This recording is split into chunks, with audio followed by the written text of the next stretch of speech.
아들의 핏값으로 구속받았습니다. 하나님의 아들의 핏값으로 구속받았습니다. 그렇게 길지 않았네요. 생각해보니까 잘하셨습니다. 사실 오늘 오후 예배는 항상 하던 대로 하나님의 은혜에 관하여 이제 거의 다 마무리가 되는데요. 은혜 시리즈를 나눌 계획인데, 오전에 말씀드림처럼 우리가 이 성경의 모든 내용이 바로 하나님이 자기 백성을 구속하시기 위해서 그 구속자 아들을 보내신다는 그 아들의 핏값으로 우리를 사시겠다는 그 내용입니다. 그래서 그것을 우리 구속사라고 하는데요, 성경은 다 그렇게 우리를 사는 내용입니다. 아들을 핏값으로 주어서 우리를 종되었던 우리를 산다는, 그래서 그 내용을 오후에 좀 더 말씀드린다고 그렇게 하였는데요. 그렇습니다. 우리가 마가복음을 함께 나누고 있는데, 복음서를 비롯해서 우리가 성경을 볼 때마다 항상 난관들이 있습니다. 어떻게 이것을 봐야 될지. 그 가운데 이런 게 있죠. 이 본문의 내용을 그냥 문자 그대로 받아들여야 할지, 아니면 좀 어떤 해석이 필요한지 어려운 게 있어요. 예를 들면 어린아이 같아야 천국에 들어간다. 우리 어른들은 다 틀린 거잖아요, 그죠?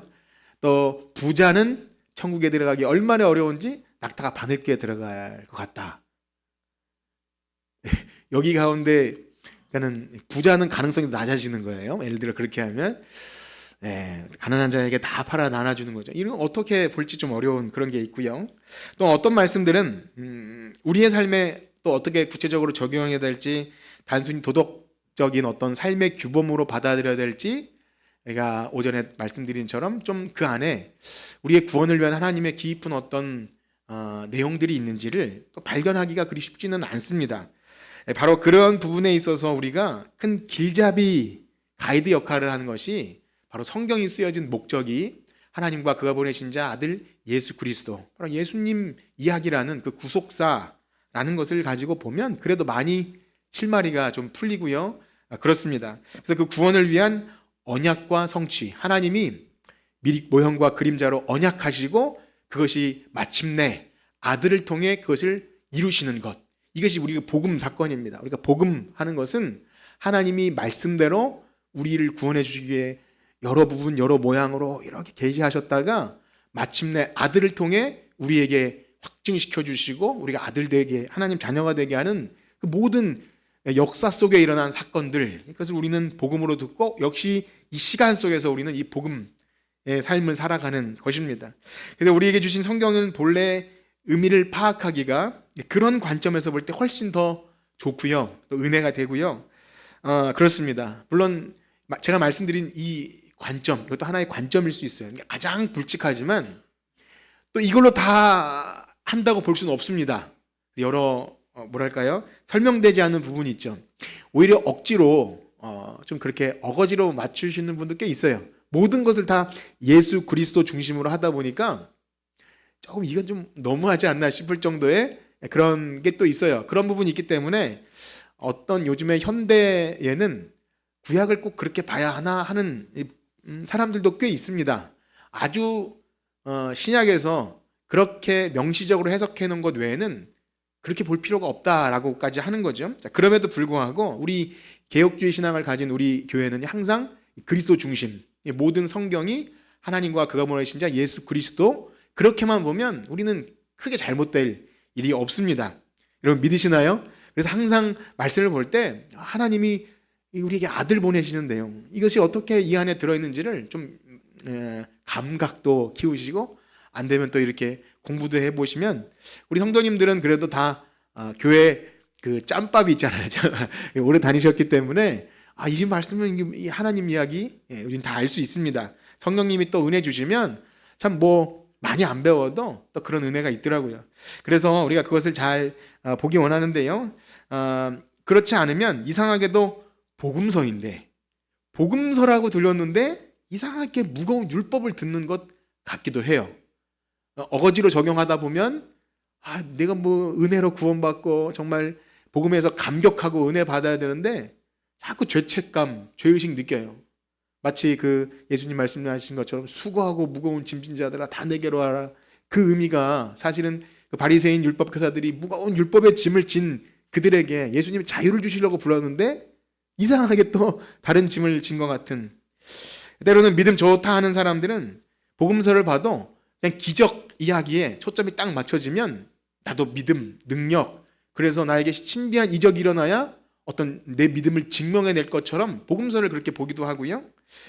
그러다 보니까 교회 다니는 횟수는 오래되었는데 우리 신앙생활이 복음의 기쁨과 감격과 이 생기를 가지고 무슨 일을 해도 그러니까 헌신을 해도 봉사를 해도 그 은혜를 가지고 하기보다 뭔가 이렇게 종교인으로 연명하는 건 아닌지, 기독교라는 종교인으로 연명하는 건 아닌지 그런 생각이 들고요. 한편으론 열심을 내긴 내되 자기 열심, 바리새인처럼 하나님의 의를 구하는 게 아니라 자기 의를 힘써 그렇게 행했다라고 하는 내 열심의 가장 큰 문제는 이 인정받지 못하면 화가 나거든요. 그래서 항상 이 복음 또 우리를 구속함 이게 우리 신앙의 중심에 없으면 늘 내 열심, 내 행위, 내 어떤 경력 이런 것들이 복음보다 앞선다는 거죠. 사랑하는 성도 여러분 어떠하십니까? 지금 우리는 여러분들 성경을 볼 때 하나님의 은혜를 매일 발견하십니까? 네, 그러셔야 합니다. 성경을 보면서 하나님 아버지 나에게 얼마나 자비로우신 분인지 항상 그것을 발견하는 여러분들 되길 축복합니다. 자, 감사하게도요, 제가 이렇게 오전 오후로 말씀을 전할 수 있는 것은 사실 성도님들 가운데 그래도 부족하지만 잘 들어주셔서 제가 용기를 내서 이렇게 전하는데요.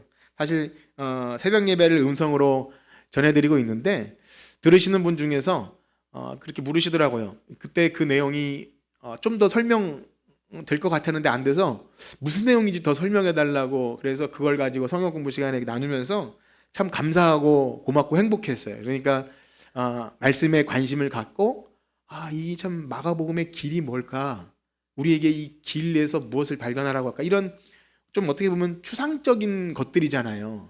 문학적이기도 하고, 그래서 뭐라고 딱히 말하기 어렵지만 뭔가 있는 것 같은, 그렇다고 우리가 뭐 이렇게 대단한 어떤 것은 아니더라도 하나님의 말씀은 참 신비해요. 그래서 세상 사람들은 이해하지 못하는 큰 은혜를 발견하게 됩니다. 그래서 말씀을 보면서 그런 여러분들에게 은혜가 있기를 축복합니다.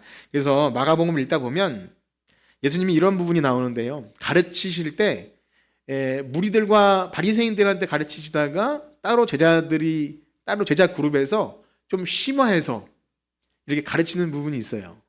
그래서 좀 제가 건방지지만 예수님을 흉내내면 아마 그래도 여러분 오후에 여기 앉아 계신 분들은 이 졸음을 참고 앉아 계신 분들은 그래도 좀 더 들어간 한 걸음 더 들어간 얘기를 들으셔도 괜찮으신 분들이 아니겠습니까?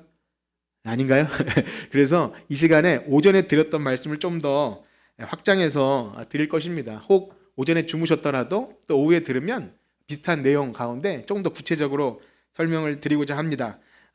여기까지 서론이었으니까 본론은 이렇게 길진 않을 것입니다. 자, 그렇습니다. 우리가 성경을 볼 때 항상 염두에 둬야 될 것이 그때의 문화는 우리가 지금 살고 있는 문화와 너무나 동떨어져 있죠. 우리가 뭐 100년 전만 해도 상상조차 할 수 없잖아요. 뭐 10년이면 강산이 변한다고 하는데 가끔씩 옛날 과거 우리 뭐 서울의 그 100년 전 사진을 보면 정말 초라하잖아요. 근데 100년이 아니라 지금부터 한 2, 3천 년 전, 구약시대는 한 4천 년 전 있었던 그 문화, 부족 문화 속에서 있었던 일을 하나님이 그때 하셨던 말씀을 오늘날 바로 땡겨온다는 것은 굉장히 참 어려운 일입니다. 그래서 이 당연한 것을 잊을 때 문제가 발생해요. 그냥 점프하게 되죠.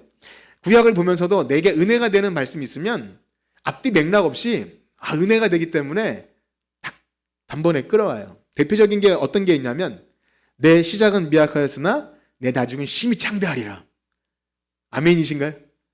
너무 좋잖아요. 그래서 막 식당에도 붙여놓고 개업하면 선물 주고 하는데 그게 사실 그 욥의 세 친구 중에 빌닷이 욥을 좀 조롱하면서 한 말이야. 야, 너 빨리 회개해. 그래야 너 잘 된다. 이렇게 한 말이에요. 근데 앞뒤 맥락 없이 물론 그래도 하나님이 복을 주시겠지만 때로는 그게 민망하게 여겨지기도 합니다. 또 때로는 잘 생각해 보면 우리가 성경을 볼 때 우리가 가지고 있는 이 경험 세계를 가지고 투영해서 보게 되죠. 우리가 가진 안경으로. 그래서 우리가 가장 흔한 예로 우리 가끔씩 성화에서 예수님 하면 떠오르는 그 상 있죠. 어떤 거죠? 얼굴은 무슨 색이죠? 미국 사람? 네. 하얀색에 금발머리에 눈은 파란, 잘생기고 코는 오똑한 서양 중심의 예수님상을 그리죠. 그런데 예수님 팔레스타인 사람이잖아요.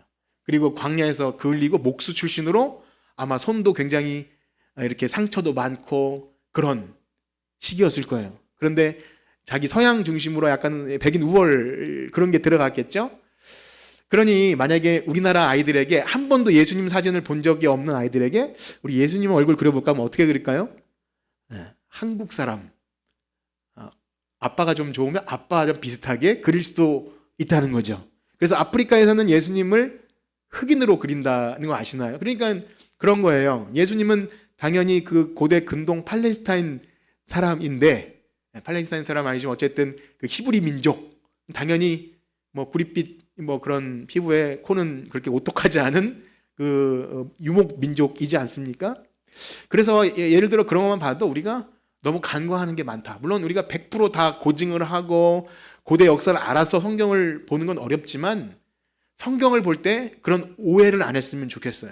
때로는 너무 어려워서 그냥 이거는 19금이야, 29금이야 이렇게 넘어가기보다 그 안에 과연 우리를 위한 그 어떤 하나님의 계획이 무엇이 있을까를 좀 보는 것은 굉장히 우리가 관심도 갖고, 우리가 그래도 신앙생활에 연조가 있을 때 누가 자녀들이나 누가 물어봤을 때 이 성경에 이런 끔찍한 얘기가 나오는데 이게 뭐냐 하고 물어보면 나도 몰라 그러지 마시고 좀 알면 좋겠죠. 저도 잘 모릅니다. 그런데 이렇게 좀 성경을 최근에 보면서 여러분과 함께 나눴으면 좋겠다 싶어서 이런 말씀을 드립니다. 자, 그렇다면 오전에 말씀드린 그 구속, 우리가 이제 성경에서 구속사 또 구속 얘기를 단어를 많이 봤는데 당연히 그 당시에 문화 배경에서 나왔다는 거예요.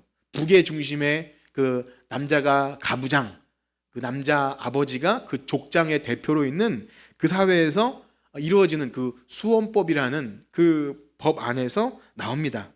이는 원래 구속이 성경 용어가 아니었다는 거예요. 이것은 마치 저거 같습니다. 우리가 복음에 대해서 우리가 설명드릴 때 복음이 우리는 기독교 용어 같잖아요. 그죠? 교회 용어, 복음.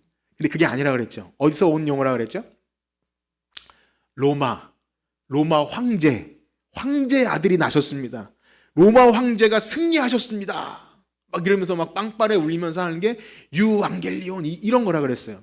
그런데 그 당시에 사람들에게 가장 와닿는 용어, 그거를 복음을 그 유앙겔리온을 가져와서 쓴 것처럼 이 구속도 그 당시에 노예를 값을 주고 사는 것, 정말 완전히 시리에 빠진 인생을 내가 어떤 무모한 값을 치러서라도 구출해내는, 아브라함이 조카 롯을 구출하듯이 그 족장들이 썼던 그것과 관련이 있다는 것입니다. 그래서 신약에서 이것을 굉장히 많은 다르게 얘기하는데 속량이라고도 하고 오늘 본문의 속량 또 대속 이렇게 구속이 쓰여집니다. 우리 성경 두 부분을 볼 텐데 먼저 누가복음에 보면 이런 말씀이 있습니다. 누가복음 1장 68절 한번 같이 읽어봅시다. 시작. 찬송하리로다 주 이스라엘의 하나님이여 그 백성을 돌보사 속량하시며. 속량, 또 속량은 뭐죠? 구속하고 같은 거예요. 구속. 대신 값주고 사셨다. 여러분 이제 이 단어 보시면 이 배경이 뭔지 좀 아시겠죠? 한 군데를 더 보겠는데요. 베드로전서 1장 18절 19절입니다. 같이 읽어봅시다. 시작. 너희가 알거니와 너희 조상들이 물려준 헛된 행실에서 대속함을 받은 것은 은이나 금같이 없어질 것으로 된 것이 아니요 오직 흠없고 점없는 어린 양 같은 그리스도의 보배로운 피로 된 것이니라. 아멘. 여기서 구속이 뭘까요? 여기 위에 보면 18절에 대속, 이게 바로 구속이에요. 대신 값주고 사는 것. 그래서 속량, 대속, 구속 다 같은 의미입니다. 그래서 누가복음의 이 속량, 또 베드로전서의 대속, 이런 구속, 이게 신약 성경이잖아요.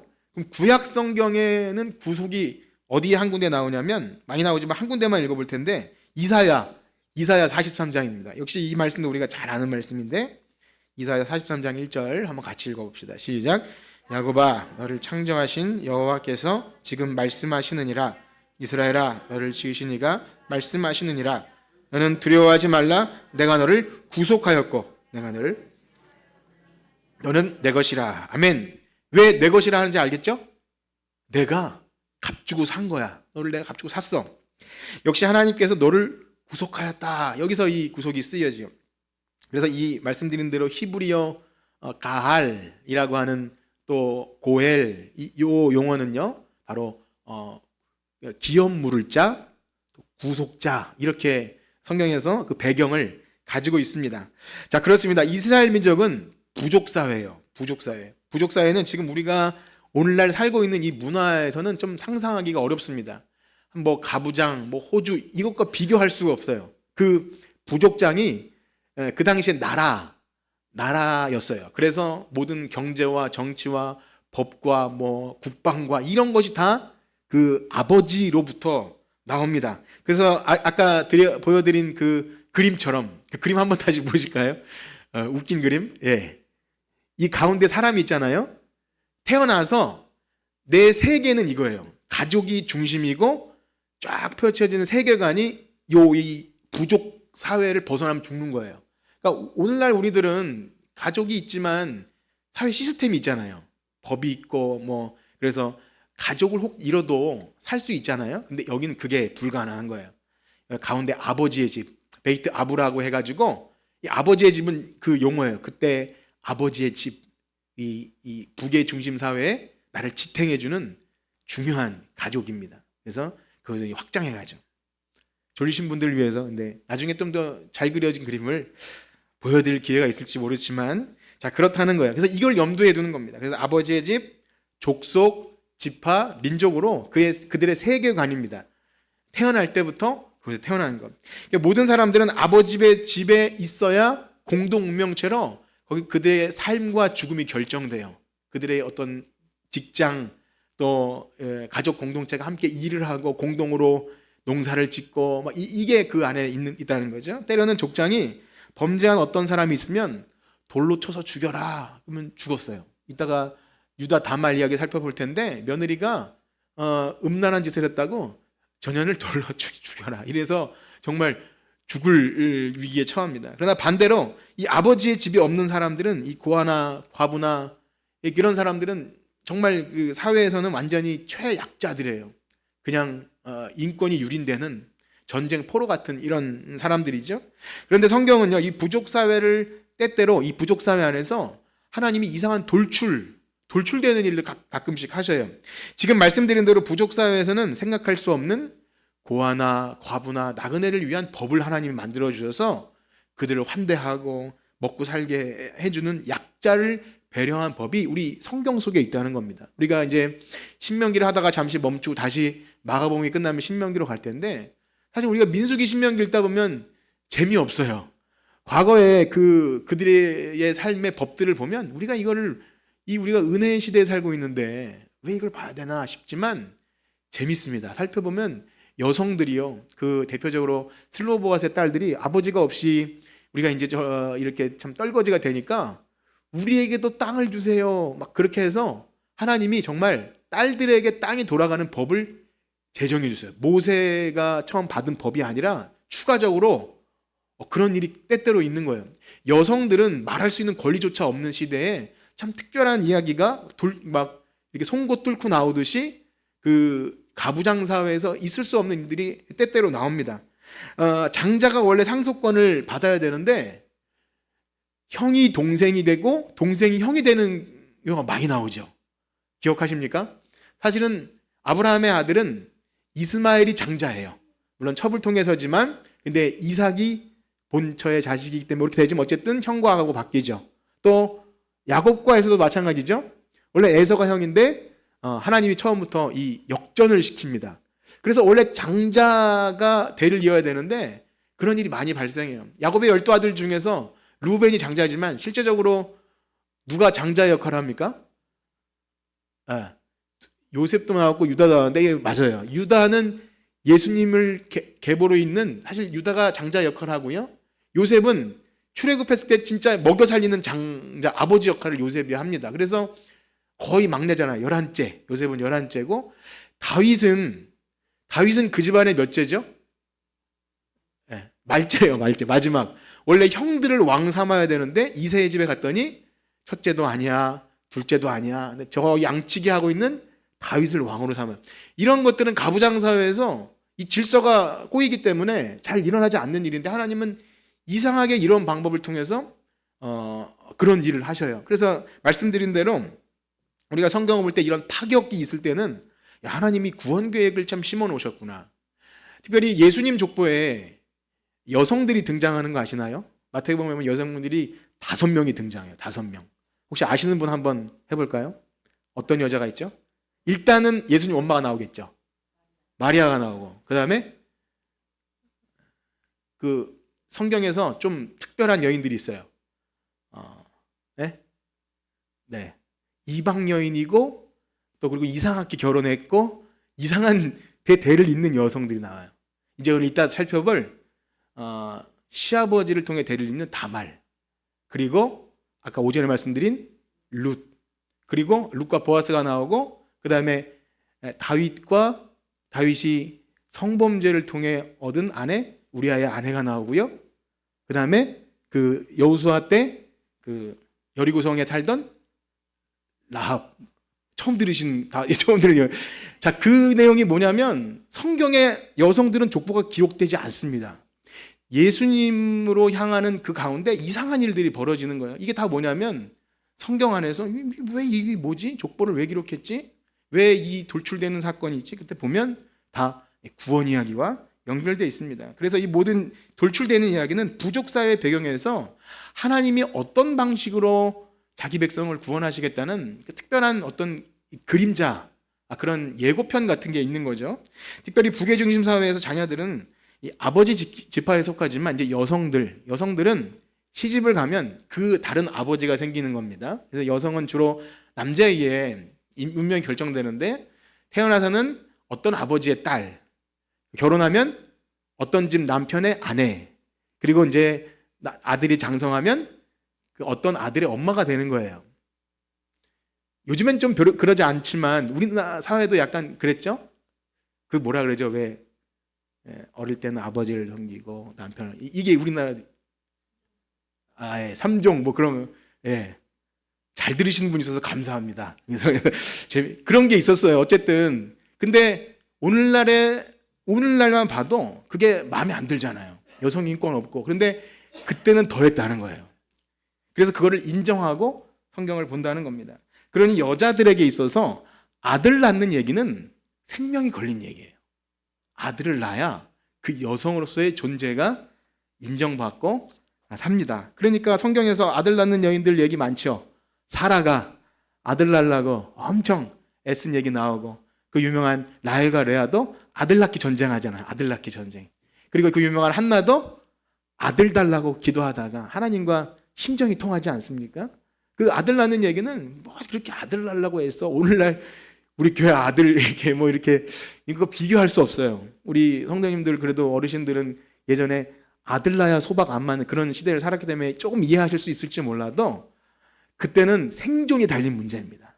그래서 어떻게든 아들 낳아야 되는데 만약에 아들 없이 남편이 죽어요.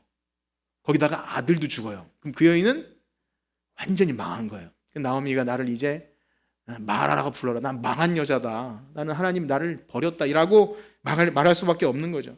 그렇기 때문에 위기에 처한 여성들을 구해주기 위해서 집안의 다른 형제들을 통해 대를 잇는 이 수원법은요, 참 특별한 법이지만 하나님께서 그 당시에 이해할 수 있는 언어였어요.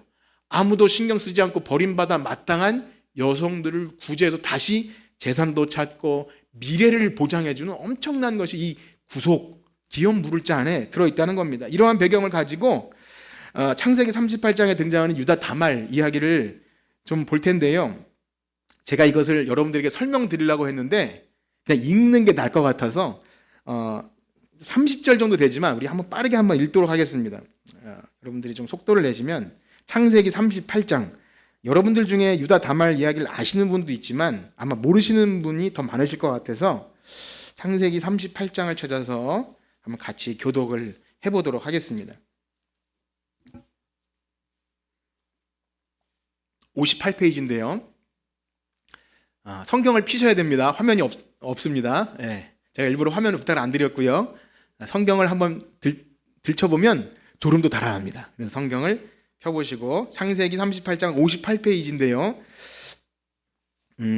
사실 창세기를 공부하면서 이 부분을 잘 끼워넘어요. 좀 이상해서. 제가 한번 여러분 같이 읽을 텐데 제가 먼저 읽겠습니다. 그 후에 유다가 자기 형제들로부터 떠나 내려가서 아둘람 사람 히라와 가까이 하니라. 거기서 가나안 사람 수아. 그가 임신하여 아들을 낳음에 유다가 그의 이름을 엘이라 하니라. 다시 임신하여 아들을 낳고 그의 이름을 오난. 그가 또다시 아들을 낳고 그의 이름을 셀라라 하니라. 그가 셀라를 낳을 때 유다는 거십에 있었더라. 유다의 장자 엘이 여호와 보시기에 악함으로 여호와께서 그를 죽이신지라.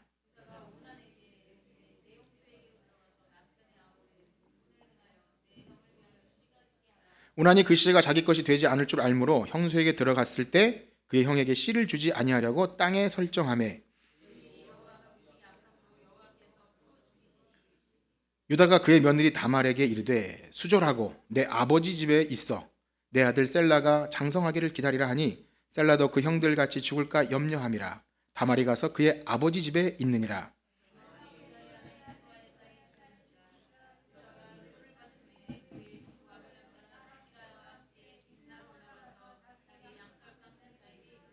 어떤 사람이 다말에게 말하되 네 시아버지가 자기의 양털을 깎으려고 딥나에 올라왔다 한지라.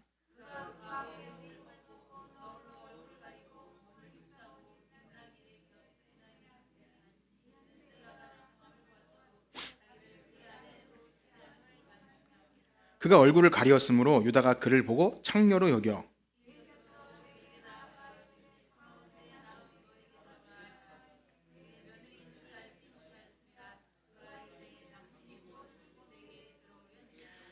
유다가 이르되 내가 내 떼에서 염소 새끼를 주리라. 그가 이르되 당신이 그것을 줄 때까지 담보물을 주겠느냐.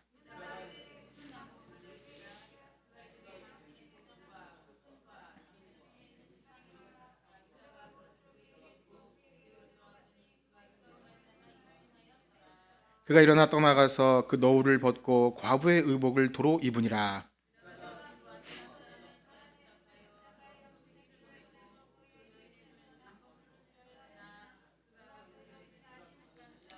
그가 그곳 사람에게 물어 이르되 길 곁 에나임에 있던 창녀가 어디 있느냐. 그들이 이르되 여기는 창녀가 없느니라.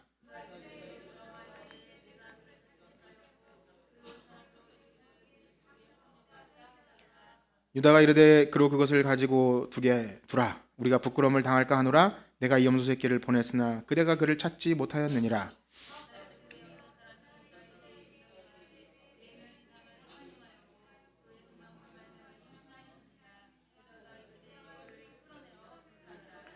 여인이 끌려 나갈 때 사람을 보내어 시아버지에게 이르되 이 물건 임자로 말미암아 임신하였나이다. 청하건대 보소서 이 도장과 이 끈과 이 지팡이가 누구의 것이니까 한지라.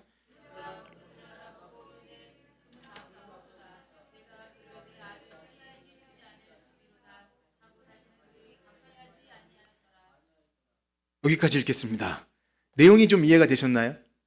혹시 이야기 처음 들어보시는 한번 이렇게 이 유다 다말 이야기 처음 들어보시는 분 한번 다 아시는 건가요?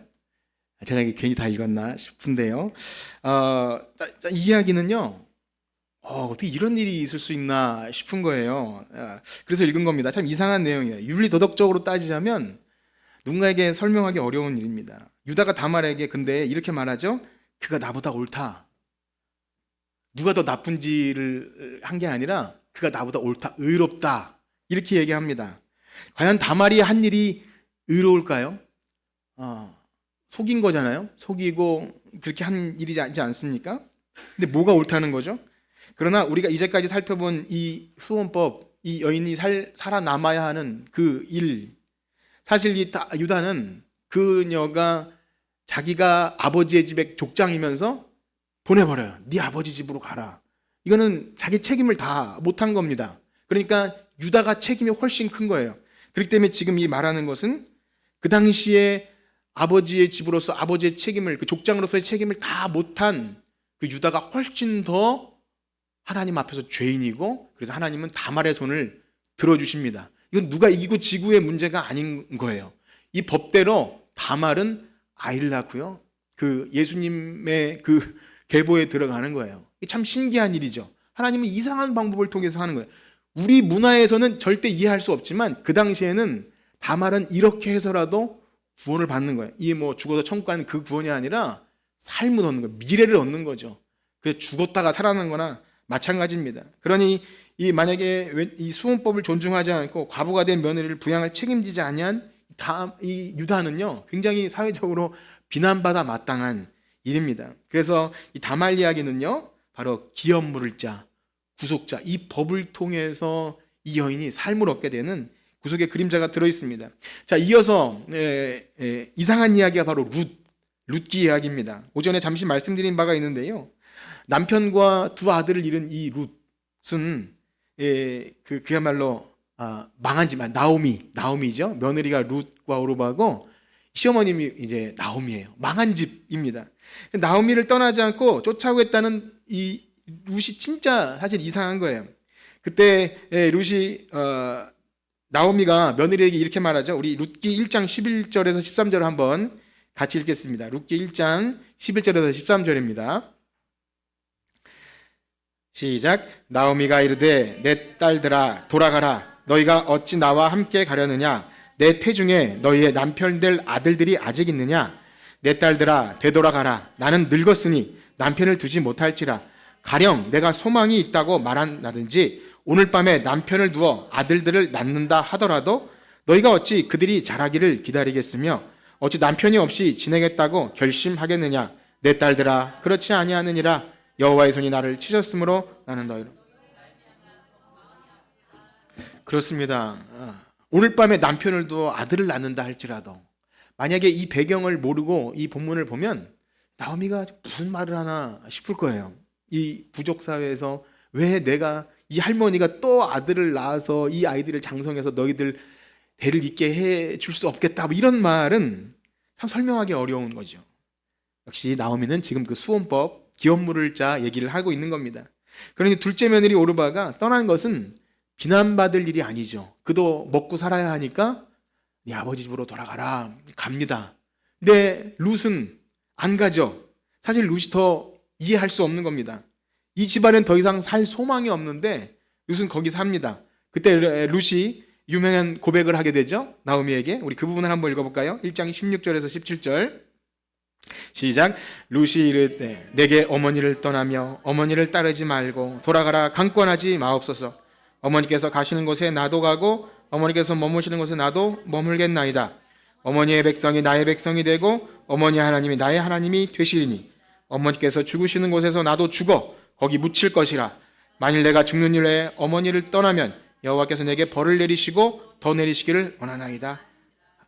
이것은 참 유명한 고백인데요, 단순히 그 홀로 된 시어머니를 봉양하겠다는 의지를 넘어서서 하나님의 법, 그 집, 아버지의 집에 나는 그 집 사람입니다, 죽어도 그 집 사람입니다 라는 그 고백을 한 겁니다. 어떻게 보면 융통성 없죠. 더 이상 소망이 없는 집에 사는 것보다 새 시집 가는 게 훨씬 나은데 이런 이상한 말을 하는 거예요. 그런데 성경은요, 그런 룻을 유심히 지켜보는 사람 하나를 소개합니다. 누굴까요? 보아스. 보아스가 뭘 봤어요? 보아스가 룻을 봤는데 그 보아스에 대해 성경이 이렇게 소개합니다. 우리 2장 1절에서 3절 같이 읽어볼까요? 2장 1절에서 3절 시작. 나오미의 남편 엘리멜렉의 친족으로 유력한 자가 있으니 그 이름은 보아스더라. 모압 여인 룻이 나오미에게 이르되 원하건대 내가 밭으로 가서 내가 누구에게 은혜를 입으면 그를 따라서 이삭을 죽겠나이다 하니 나오미가 그에게 이르되 내 따라 갈지어다 하매 룻이 가서 배를 자를 따라 밭에서 이삭을 우연히 엘리멜렉의 친족 보아스에게 아멘. 여기 보아스를 어떻게 소개하죠? 엘리멜렉의 친족, 복선이 깔려 있는 거예요. 도대체 어떤 일이 벌어질지를 이미 이 수혼법을 안다면 이 새로운 가능성이 열리구나. 엘리멜렉의 친족, 죽은 그 시아버지의 친족이 살고 있었어요. 성경은 계속 엘리멜렉의 친족, 그 다른 아버지를 얘기하는 거죠. 그렇습니다. 여기에 이 하나님이 어떻게 이 집안을 일으킬지를 엘리멜렉의 친족 기업 물을 자를 여기에 이렇게 심어 놓으신 거예요. 그리고 룻이 그 보아스에게 참 은혜를 입게 됩니다. 호의를 받죠. 여기 와서 이삭을 주서라. 그 시어머니를 따라온 과부를 불쌍히 여겨서 보아스가 은혜를 베푸는데 시어머니가 그것을 안 거예요. 내 홀로 된 며느리에게 관심 갖는 남성을 본 거예요. 여러분 시어머니 같으면 어떻겠습니까? 오늘날의 상황에서. 근데요 룻은 이렇게 나오미는 이렇게 말합니다. 우리 2장 20절 한번 볼까요? 2장 20절 시작. 나오미가 자기 며느리에게 이르되 그가 여호와께로 복받기를 원하노라. 그가 살아있는 자와 죽은 자에게 은혜 베푸기를 그치지 아니하도다 하고 나오미가 또 그에게 이르되 그 사람은 우리와 가까우니 우리 기업 물을 자 중에 하나이다. 뭔가 굉장히 기쁘고 막 기대에 차서 무슨 얘기를 하냐면 그가 기업 물을 자다. 무슨 말을 하는 거예요? 기업 물을 자. 여기 보면 룻게 가장 많이 등장하는 단어가 은혜, 헤세드입니다. 하나님이 은혜를 베푸셔서 기업 물을 자를 줬다. 구속자를 보내주셨다. 하나님의 은혜다. 새로운 미래가 열려요. 우리 생각에는 뭐 이런 시어머니가 있을까 싶죠. 근데 왜냐하면 나오미를 며느리를 나중에 어떻게 작전을 짜냐면 그 보아스가 타작마당에서 포도주를 먹고 잠들면 그 발치에 가서 같은 이불에 가서 누워 있어라. 목욕 재개하고 향품을 바르고 가 있어라. 이거 어떻게 설명할 거예요? 그렇죠? 뭘 시키는 겁니까? 이게 살 길이었던 거예요. 그러니까 우리가 이해할 수 없는 그 무들의 문화에서 이 방법만이 그들이 살 수 있는 방법이었던 겁니다. 그 다음날 감사하게도 보아스는 그걸 알고 결혼을 감사하게도 하게 되죠. 그런데 더 가까운 친족이 있었어요. 그런데 원치 않으면 기업을 안 물러요. 신발을 들고 흔들면서. 퀴즈 하나를 내드릴까요? 룻기에서 이 기업 무르지 않은 그가 이름 혹시 아십니까? 고난이도 문제거든요. 성경 퀴즈 낼 때. 그 사람의 이름은 아무개입니다. 아무개. 이름도 등장하지 않아요. 아무개. 아무개요. 당신 기업 물겠습니까? 아니요. 왜냐하면 재산상의 손해가 날까. 그 망한 집 내가 뭐하러 그 집 아들을 내가 낳아줘? 안 해줘요. 그런데 보아스는 자기가 손해가 날 수도 있고 명예의 손상이 갈 수도 있지만 그 일을 해주죠. 그러니까 이게 은혜인 거예요. 하나님의 법을 따라서 구속자가 되어준 겁니다. 마지막으로 한 가지만 소개하고 마칠 텐데요. 바로 호세아와 고멜 이야기입니다. 우리 호세아 1장 2절에서 3절까지를 한번 읽겠습니다. 호세아 1장 2절과 3절입니다. 시작. 여호와께서 처음 호세아에게 말씀하실 때 여호와께서 호세아에게 이르시되 너는 가서 음란한 여자를 맞이하여 음란한 자식을 낳으라. 이 나라가 여호와를 떠나 크게 음란함이니라 하시니 이에 그가 가서 디블라임의 딸 고멜과 아내를 맞이하니 고멜이 임신하여 아멘. 여기도 아들 낳는 얘기가 나오는데요. 참 특별해요. 호세아는 북이스라엘 선지자인데 하나님이 그를 불러서 가서 음란한 여자와 결혼해라 이런 명령을 내리십니다. 우리는 고멜이 구체적으로 어떤 종류의 음란한 여자인지 잘 몰라요.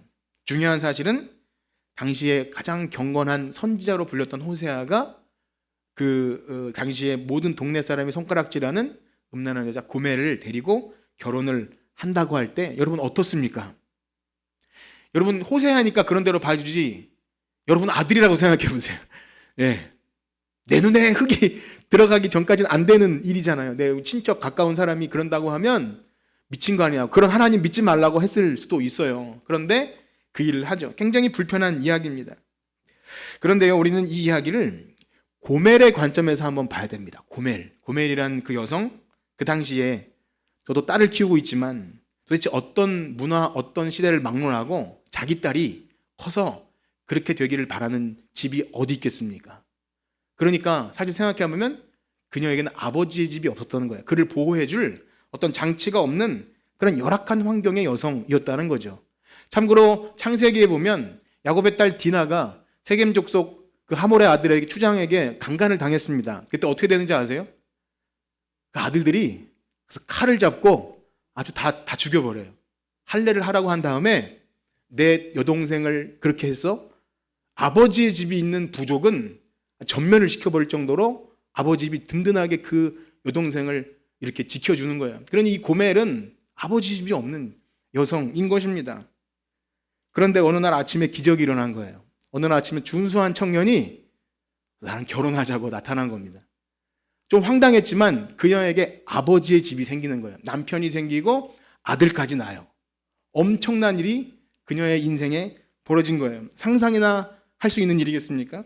제가 뭐 여성, 남성 이런 얘기를 하는 것이 아니죠. 그 당시에 구원받은 자, 은혜 받은 자의 이야기를 하나님이 그렇게 계시하셨어요. 자신의 미래에 아무런 희망도 없는 손가락질 받던 그녀가 하루아침에 아버지의 집이 생겨버린 거예요. 남편이 생기고 아들이 생깁니다. 그녀의 삶은 이제 꽃이 핀 거죠. 그런데 그게 얼마 가지 않습니다. 그녀의 몸 깊이 새겨있는 그 음란했던 그 옛날 기질이 드러나서 집을 나가버립니다. 그 과거에 했던 나쁜 짓을 또 하게 돼요. 여러분, 호세아가 어떻게 했습니까? 율법으로 따지자면 바리새인들이 와서 이혼 증서를 써줘야 됩니까? 말아야 됩니까? 물어보면 뭐라 그럴까요? 이혼 증서 써줘야죠. 내보내고 불 사르든지 돌로 쳐야 될 그 위기에 처한 여성 아닙니까? 호세아가 얼마나 분노에 사로잡히고 하나님을 원망하고 막 굴욕을 느꼈겠죠. 그런데 어느 날 호세아가 그런 소문을 들어요. 자신의 아내가 노예시장에 나왔다. 노예시장에 나왔다는 소식을 듣습니다. 여러분 어떻게 하실 것 같아요? 하나님이 이렇게 말씀하셔요. 호세아 3장 1절과 2절을 한번 읽겠습니다. 호세아 3장 1절 2절 시작. 여호와께서 내게 이르시되 이스라엘 자손이 다른 신을 섬기고 건포도 과자를 즐길지라도 여호와가 그를 사랑하나니 너는 또 가서 타인의 사랑을 받아 음녀가 된 그 여자를 사랑하라 하시기로 내가 은 15개와 우리 한 아멘. 여러분 호세아의 심경을 우리가 어찌 이해할 수 있겠습니까? 그러니까 믿음이 좋다고 야, 너 믿음 좋으니까 이혼하지 말고 살아라고 할 수 없는 것이죠. 근데 호세아는 그 수많은 사람들이 지켜보는 노예시장에서 자기의 집 나간 아내이자 아이들의 엄마를 노예시장에서 사야 했어요. 은 15개와 보리 한 호멜 반을 값을 주고 그녀를 사라는 하나님의 명령에 따라 그녀를 사게 되죠. 이게 바로 구속입니다. 구속. 엄청난 일이 다시 일어난 거예요. 그렇습니다. 우리는 이제 성경에서 구속이라는 단어를 보면 이 배경을 알고 보셔야 됩니다. 아버지의 집이 힘들어. 근데 그 아버지를 또 이탈했고 자기의 범죄로 인해서 때로는 뭐 어떤 이유에서는지 이탈한 그 불쌍한 인생을 하나님이 구속하신 것입니다. 그러니 우리가 이러한 배경을 갖고 우리가 보면 하나님이 우리를 얼마나 사랑하시는지를 우리는 또 다르게 경험하게 되죠. 이 기업 부른다는 이 법칙 안에서 하나님이 놀라운 일을 하십니다. 가난 때문에 소외받고 때로는 고아가 되고 과부가 된 어떻게는 자기의 불성실함과 또 이렇게 대충 살았기 때문에 그렇게 됐든 어쨌든 그 모든 걸 따지지 않고 아버지는 그를 건져내는 자신의 모든 명예와 재산을 다 걸고 건져냅니다. 그것이 바로 부족사회의 아버지였어요. 그렇습니다. 성경이 복음이 되는 이유는 바로 그것입니다. 아무런 가치 없는 그냥 이 세상에서 그렇게 살다가 죽어 마땅한 우리들을 값을 주고 사신다는 아버지 내용. 그래서 아버지가 되셔서 노예가 돼버린 그를 다시 가족의 품으로 되돌려주는 사건. 사랑하는 성도 여러분, 우리는 이 구속을 어떻게 생각하고 어떻게 보십니까? 혹시 나 구속당했어. 하나님께 나 이렇게 좀 목줄 메어서 교회에서 벗어날 수 없어. 이렇게 구속을 꼭 생각하는 사람은 단어 자체가 다르지만 없을 겁니다. 이 가족을 되찾은 잃어버린 거죠. 그리고 그 장자 하나님께서 그 값을 사주기 위해서 어떤 대가도 치르기로 작정했는데 그 집에 장자를 보내서 우리를 핏값으로 사신 것입니다. 그래서 오늘 우리가 읽은 이 본문, 우리 본문이 이제 처음이다 마지막으로 다시 얘기하고 마치겠는데 우리 본문을 읽을까요? 골로새서 1장 12절에서 15절. 우리가 이제까지 들은 걸 다 종합해서 한번 읽어보세요. 1장 12절에서 15절 시작. 우리로 하여금 빛 가운데서 성도의 기업의 부분을 얻기에 합당하신 아버지께 감사하게 하시기를 원하노라. 그가 우리를 흑암의 권세에서 건져내사 그의 사랑의 아들의 나라로 옮기셨으니 그 아들 안에서 우리가 속량 곧 죄사함을 얻었도다. 그는 보이지 아니하는 하나님의 형상이요 모든 피조물보다 먼저 나시니. 아멘. 맏아들이죠. 모든 피조물보다 먼저 난 맏아들이 하나님의 맏아들이 우리를 속량하시기 위해서 핏값으로 우리를 사셨다. 그리고 모든 성도의 기업을 얻게 하셨다. 재산 상속을 말하는 거예요. 이 재산 상속, 우리가 뭔 재산을 상속받아? 왜 상속 후사가 되고 우리를 왜 기업을 얻게 하셔? 이게 어렵잖아요. 에베소서 읽다 보면 우리를 후사가 되게 하고 기업을 얻게 하고 상속자가, 이게 그 얘기예요. 아버지의 집에서 우리가 얻어야 될 잃어버린 모든 것을 되찾아준다는 그 이야기가 구속 이야기입니다. 오늘 말씀을 마치면서 우리 이 구속, 노예되었던 음탕한 고멜과 같은 우리를 하나님이 아들의 값으로 우리를 사신 줄 믿습니다. 바라기는 여러분 한 주간 사시면서 우리 성경을 통해서 그 사랑을 늘 발견하기를 축복합니다. 그래서 그 사랑을 노래하고 아버지를 노래하고 나와 같은 죄인을 구속해 주신, 그래서 그 사랑을 받은 자처럼 이 세상을 살아갈 때 정말 예수 그리스도의 사랑이 우리 안에 넘쳐서 우리도 다른 가족에서 이탈된 사람에게 아버지를 알려줄 수 있는 하나님 아버지께 영광 돌리는 주님의 복된 우리들 모두가 되시길 주님의 이름으로 축복합니다. 우리 찬송 303장 들으시고 한번 기도하고 예배를 마치겠습니다. 303장입니다.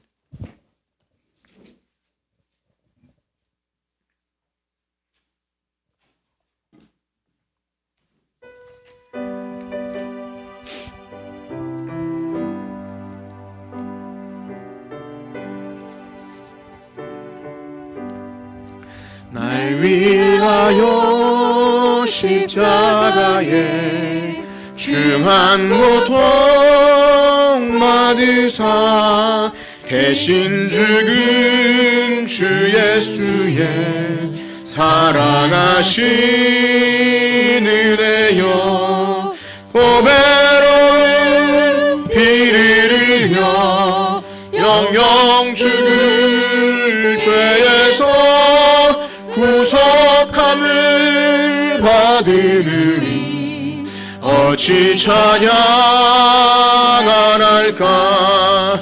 예수 안에 있는 우리 한량없이 즐겁고 주 성령의 위로함이 마음속에 차도다. 천국의 소리 같은 은혜로운 그 말씀 끊임없이 듣는 우리 어찌 찬양 안 할까. 이 세상의 모진 풍파 쉬지 않고 불어도 주님만의 보호받은 우리 마음 변하다. 이렇게서 기도하고 저 천들을 바라며 주님만을 기다리니 어찌 찬양 안 할까. 아멘. 우리 들으신 말씀 가지고 기도합시다. 우리 늘 주님의 보호 아래, 하나님 아버지 보호 아래 살아갑니다. 그 안에 있어야 삶을 살 수 있습니다. 그러나 우리 죄로 인해서 참 어떠한 이유에선 하나님의 죄로 인해서 하나님과 멀어진 우리들을 고아와 같이 버려두지 아니하시고 아들을 보내서 우리를 구속하여 주셨고 하나님 자녀 되게 하신 이 사실이 우리가 일상에 살아가는 어떤 문제 앞에 넉넉히 이길 만한 은혜가 되길 원합니다. 하나님 이 사실 가지고 세상을 살아갈 때 하나님 세상에 어떤 부족함이 있고 우리 현실에 어려움이 있다 할지라도 우리 하나님이 아버지 되어주신다는 사실 앞에 감사로 이 세상을 살아갈 수 있는 천국 백성 되게 하여 주시옵소서. 우리 다 같이 기도합니다. 하나님 아버지, 우리 아버지 되어주시고 구속자 되어주시고 하나님 이 세상에 사는 동안 보호자 되어주시니 감사합니다. 하나님 아버지의 집에 있어야 우린 살아갈 수 있습니다. 하나님 주님의 이름을 부르게 하시고 때를 따라 돕는 은혜를 구하게 하여 하나님 아버지 은혜의 보좌 앞에 나가게 하는 이 특권을 얻었으니 주님 예수 그리스도의 보혈의 피로 말미암아 우리를 자녀 삼아 주시고 그 은혜의 보좌 앞에 들어가는 놀라운 특권을 주셨으니 하나님 감사합니다. 이 세상을 살아가면서 우리에게 못마땅한 것, 불평스러운 것, 하나님 우리를 분노하게 하고 근심하게 하는 모든 것보다 하나님이 우리의 아버지 되심 때문에 감사하고 찬송할 수 있는 주님의 복된 성도들 되게 하여 주시옵소서. 우리가 성경 말씀을 통해서 그 은혜를 깨닫기 원합니다.